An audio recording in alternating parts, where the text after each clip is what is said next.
আসসালামু আলাইকুম রহমতুল্লাহ। চলুন না, আজকে আমরা সবাই একটু ভিন্ন উপায়ে সঞ্চয় করা শিখি। এই যে যেই উপায়টা আমি বলবো, এই উপায়ে কিন্তু প্রত্যেকে নিজ নিজ জায়গা থেকে সঞ্চয় করতে পারবেন। অর্থাৎ মানে আপনি বাচ্চা বয়স থেকে শুরু করে বা অল্প বয়স থেকে শুরু করে আপনি আহ, যত এজেরই হন না কেন, সেটা হোক 50-60, আপনি সঞ্চয় করতে পারবেন। তো সেই ভিন্ন উপায়টা আমি বলি। কথা হচ্ছে যে আজকের টপিক সঞ্চয় করা। তো এটার জন্য আপনার একটা সিস্টেম ফলো করতে হবে। আমি প্রথমেই বলি, সিস্টেমটা হচ্ছে এই, যে আপনি একটা রুলস মেনটেন করবেন। আপনি আপনার অর্থের পুরা অর্থটাকে 100 ভাগের ভিতরে আপনি 50 ভাগ, 30 ভাগ এবং 20 ভাগে ভাগ করবেন। আচ্ছা, আমি সহজে বুঝিয়ে বলতেছি। মানে বিষয়টা হচ্ছে এই, যে মনে করেন, আমি সহজে বলি, আপনি এই মাসে 100 টাকা পেয়েছেন আপনার মোটামুটি সংসারে খরচ করার জন্য। আপনি একটা সংসার চালান, আপনি 100 টাকা পেয়েছেন। আমি সহজ করে বোঝাচ্ছি যেন আমি 100 টাকার উদাহরণ নিয়ে আসলাম। এখান থেকে আপনি 50 টাকা পুরাপুরি সংসারের নিডের জন্য ব্যয় করবেন। এর থেকে কিন্তু বেশি না। মনে রাখতে হবে, ব্যয়ের কিন্তু ভাই কোনো শেষ নেই। আপনি এই পৃথিবীতে মনে করেন যে ব্যয় করার সেক্টর বা ব্যয় করার খাতের কিন্তু কোনো শেষ নেই। কাজেই আপনি অতটুকুই ব্যয় করবেন যতটুকুতে আপনার 100 টাকার ভিতরে 50 টাকা, আই মিন 50 টাকা সংসারের জন্য ব্যয় হয়। আপনি অতটুকু টাকা সংসারের খাতে ব্যয় করবেন, সংসারের প্রয়োজনীয় খাতে। অর্থাৎ একদম যেটা প্রয়োজনীয়। এরপরে আপনি কি করবেন, আমি সহজে বুঝিয়ে দিই, এটাকে যদি আমি 1000 টাকায় কনভার্ট করি, 10,000 টাকায় কনভার্ট করি, তাহলে আমি সংসারের হিসাবটা আমি আপনাকে বুঝিয়ে দিতে পারবো। তো এটার ব্যাপারটা হচ্ছে, আপনি মনে করেন 10,000 টাকা স্যালারি পেয়েছেন। এখান থেকে আপনি 5,000 টাকা ব্যয় করবেন আপনার সংসারের প্রয়োজনীয় সব কাজের পেছনে। প্রয়োজনীয় কাজ কি?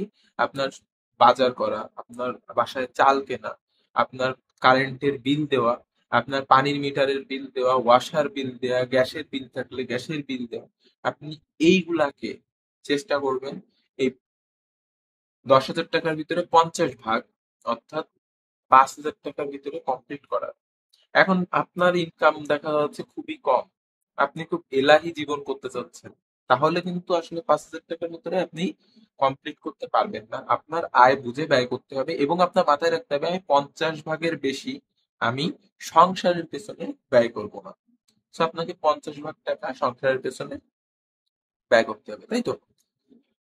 তাহলে আপনার 10,000-এ 5,000 টাকায় সংসারের সব প্রয়োজনীয় সবকিছু মিটে গেল। এরপরে আসেন বাকি 30 ভাগ, অর্থাৎ আর 3,000 টাকা। এই 3,000 টাকা আপনি কি করবেন?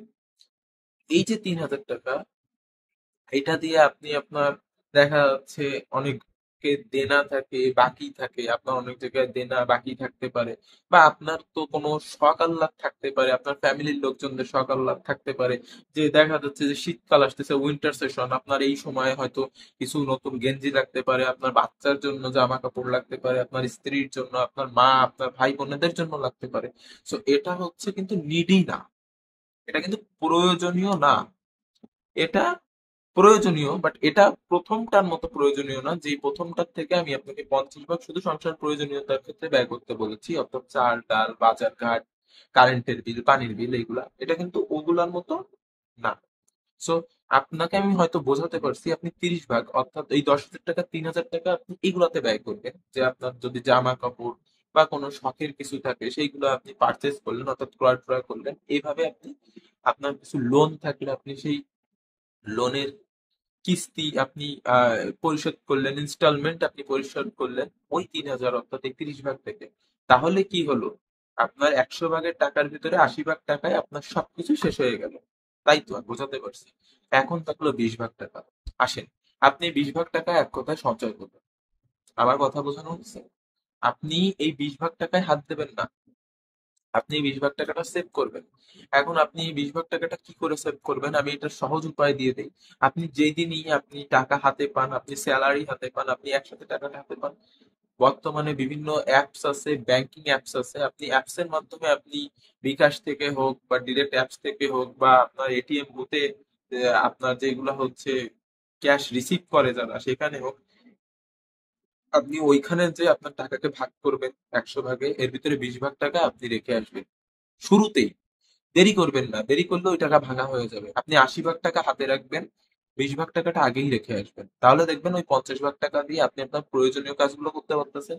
আর বাকি যে 30 ভাগ টাকা আছে, ওই 30 ভাগ টাকা দিয়ে আপনি আপনার বাদ বাকি যে প্রয়োজনীয়, তারপরে আপনার যে ধার দেনা, ওইগুলো মিটাই ফেলাইতে পারতেছেন। কিন্তু আপনার মাসের শুরুতেই বা আপনি যখনই আপনি স্যালারি পাচ্ছেন তখনই আপনার 20 ভাগ টাকা গচ্ছিত হয়ে যাচ্ছে বা 20 ভাগ টাকা জমে যাচ্ছে। এটাই বোঝাইতে যাচ্ছে। তো এই পলিসিতে আমি প্রথমে 1,000 টাকার কথা বলেছি।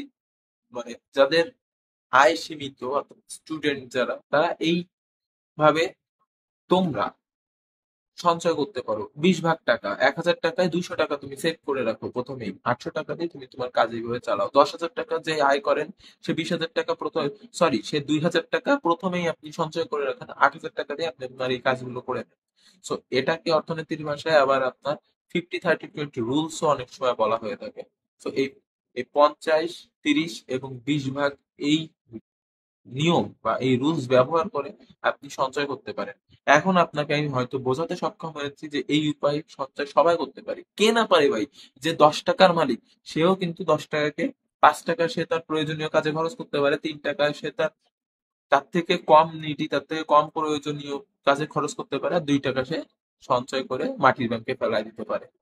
তো এই নিয়ম অনুসারে আপনি আপনার অর্থনীতিকে মেনটেন করেন, আপনি সঞ্চয় করতে পারবেন। এবং এই সঞ্চয়ের টাকা দিয়ে আপনি কি করবেন? হ্যাঁ, ভালো প্রশ্ন। সঞ্চয়ের টাকা আমাদের বিপদ আপদে লেগে যায় প্রথমত। যদি আপনার তা না হয়, আপনি এই টাকাটা ভবিষ্যতে বিনিয়োগের কাজে ব্যয় করতে পারেন।